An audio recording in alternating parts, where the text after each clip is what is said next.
lying to us about this, that, and the other thing. And now I'm supposed to believe you're one of the good guys. You're one of the straight shooters now. I know this guy has an obsession with money. He didn't get the name Money Mayweather for no reason. After a bit, we've got to start to question this guy's sanity. I'm shopping, spending money, living life. Money, man. Joe Rogan confronts Floyd Mayweather on his podcast, exposing the former boxer's massive financial issues. He highlights Mayweather's shocking $500 million debt and confirms that $20 million is still owed to the IRS. Rogan questions Floyd's lavish lifestyle, calling it unsustainable and reckless, sparking serious concerns about Mayweather's financial future. He owed that money to the IRS. How much does he owe? It's in the $20+ million range. It's a lot of money, man. But it's not something that he's been, it's not like deception. No. It's just neglect to pay. Neglect. And it's also like, I think, and there is like a truth to this, he makes so much money that there's probably a point when they're like, hey, it's time to pay your taxes. And you go like, all right, here's a check for $25 million. That's an incredible amount of money. And then they go, that's true, but you owe 50 more. And he's just like, that can't be right. I've given you $25 million. Yeah, he's bought over 100 luxury cars from the same dealer and always pays in cash. He has $15 million worth of cars. Congrats. You can sell those. Money. He needs that money. That money has to keep coming in if you're going to live like this. It's not that expensive, though, but... He's only 46. But he does this with everything, man. He's got $1 million watches. I don't think he buys every pair.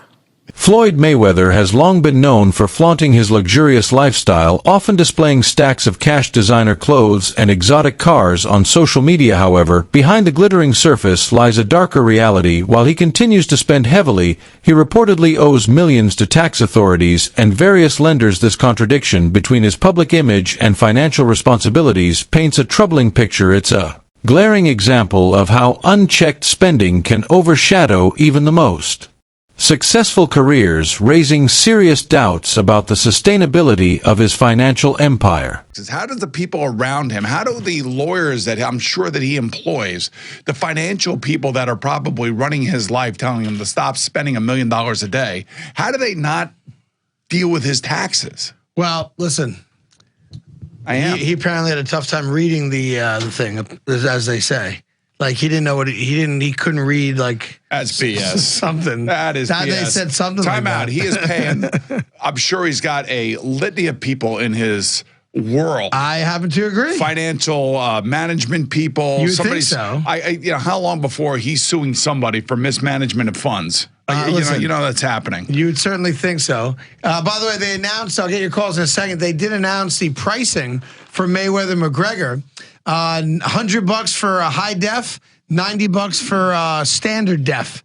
So there you go. In Floyd's earlier years, his explosive talent and technical brilliance made him a fan favorite, but over time he transformed into a symbol of wealth rather than sport. Joe Rogan observed this shift and criticized how Floyd's focus turned from competitive drive to financial gain. The transition wasn't just in branding, it influenced how Floyd approached his fights and how he engaged with the public. Rogan's remarks highlighted that what once was a pursuit of greatness became a calculated business built around controversy, bravado, and dollar signs. Floyd went from being like a real exciting pressure fighter, and he had a bunch of hand problems, to like Money Mayweather, start talking shit, just boxing people's faces off.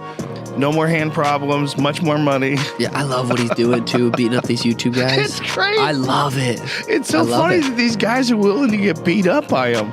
Well, I think they're all delusional. And one of the reasons why people watch him fight is not because he's like Mike Tyson, just goes out and destroys people. They like watching him fight because they hate him. Because he talks so much shit, and he's like, look at my $1 million watch, look at my fucking jet, look at my house, look at this. He's like constantly showing you all these things that he has. Like he'll lay out watches in a hotel bed, like this is $1 million worth of watches. This watch goes for $2 million. And they're like, this is my small watch that I take sometimes, but when I'll show you, when I'll show up, I bring out the big boy, and it brings out this watch that's covered in diamonds. It's like $5 million. And so you hate him. The Ethereum Max scandal brought significant backlash. Mayweather's promotion of the cryptocurrency was seen by many as opportunistic, especially given the serious losses investors faced. Allegations of a pump and dump scheme damaged his credibility, suggesting that he prioritized personal gain over ethical responsibility. The lawsuit that followed raised questions about celebrity influence and accountability in the World of financial endorsements casting a long shadow over Mayweather's reputation. Kim Kardashian and Floyd Mayweather are being sued over crypto. The pair was allegedly involved in a crypto scam under the name Ethereum Max, which has no affiliation to actual Ethereum. Kim Kardashian had posted on Instagram promoting the token, which shot up in price and eventually came crashing down as so many do. People believe Kim and Floyd, who promoted the product during his fight with Logan Paul, held a certain percentage of the token and made millions selling. Even NBA star Paul Pierce is getting wrapped up in the whole thing. I learned about this story on Morning Brew. It's a daily email newsletter that keeps you up to date on the hottest business news from Silicon Valley to Wall Street. It's also completely free, so subscribe at the link on the comment of this video to get smart fast. In response to the growing criticism, Mayweather has remained largely unapologetic. He continues to post about wealth and success as if insulated from public discontent. However, this strategy may backfire. The more he tries to project control and dominance, the more it highlights the contrast between his image and the controversies swirling around him. And everybody in the crypto world is competing with one another. Whereas I feel like everybody should be able to choose what they want to choose and go with who they want to go with. I think everybody should work together. And what I always did was I believed in myself. Before anybody else believed in me, I believed in myself. Observers have noticed a growing pattern, one where Mayweather appears more interested in spectacle than substance. From outlandish purchases to bizarre public appearances, it seems he's leaning into the persona rather than working to restore trust. This shift in behavior could signify a deeper disconnect from reality, where fame becomes a mask hiding financial chaos. You won't believe this: Floyd Mayweather is back in the NFT space to launch his metaverse called Mail of Us. There will be 5,000 NFTs. Won't believe this. Floyd Mayweather is back in the NFT space to launch his metaverse called Mail of Us. There will be 5,000 NFTs with different utility, rarity levels, and rewards. But this NFT project is after a series of NFT and crypto scams he's started and promoted throughout the years. Some abandoned projects are Centra ICO, Ethereum Max, Floyd NFT, Bored Bunny, scamming his supporters for over more than $5 million. What do you think? Follow for more NFTs. With different utility, rarity levels, and rewards, but this NFT project is after a series of NFT and crypto scams he started and promoted throughout the years. Some abandoned projects are Centra ICO, Ethereum Max, Floyd NFT, Bored Bunny, scamming his supporters for over more than $5 million. What do you think? Follow for more NFT news. Joe Rogan has never hesitated to speak his mind, and his take on cryptocurrency echoed the concerns of many. He drew a parallel between crypto and high-stakes gambling, suggesting that while it might be legal, it's ethically murky. This stance reflects broader anxieties about how celebrities like Mayweather use their platforms to endorse risky investments. Filled with weirdos. Like everyone that I've talked to that wants to come to me with some idea, it's always very strange. Like when people have come to, like my business manager with financial propositions, it's logical. Like it makes sense. Oh, invest in this. This is a fund and it does this, and this is how you get a return on your investment. None of that stuff ever made any sense to me.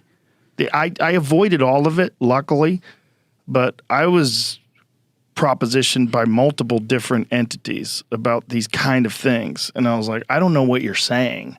I don't know, like, why would anybody buy an NFT? Like, it's a non-fungible token, and then you put it in a NFT wallet, and you have this thing. I'm like, but I have the same thing on my phone. I can take a screen. Rogan's critique extends to the culture surrounding digital investments. He pointed out how people lured by the promise of fast money often overlook the volatility and lack of transparency in the crypto space. His dismissive term for NFT enthusiasts underscores how disconnected he feels from this growing trend. The comment serves not only as a personal opinion, but also as a cultural commentary on how quickly hype can replace reason when it comes to financial decisions. Seems like it's legal gambling is what it is. And it seems like, even though it's horrible to do and very unethical to dump it, to pump and dump it, it seems like that's legal for some weird reason. Yeah. Because I know that's the turmoil around the Haktua coin. I want to start by saying Thank you to all my true fans and all the people that actually watch my stuff and they keep up with me. We're trying to sort out all the pieces and stuff to like get all this figured out and make everything right. Oh my God, I'm gonna cry. No, don't cry, don't cry. That's the fear about the Trump coin, and because anybody can kind of make money now, which is so strange. And we're like, we make a JRE coin. What if we didn't dump it? What if we didn't pump and dump it? Like, what would it be for? How can you just do that? How can you just regulations have not caught up yet, right? So, and you see that any new emerging business, industry, technology, I think there are people who look and go, there's an opportunity here because, regulatory policy hasn't caught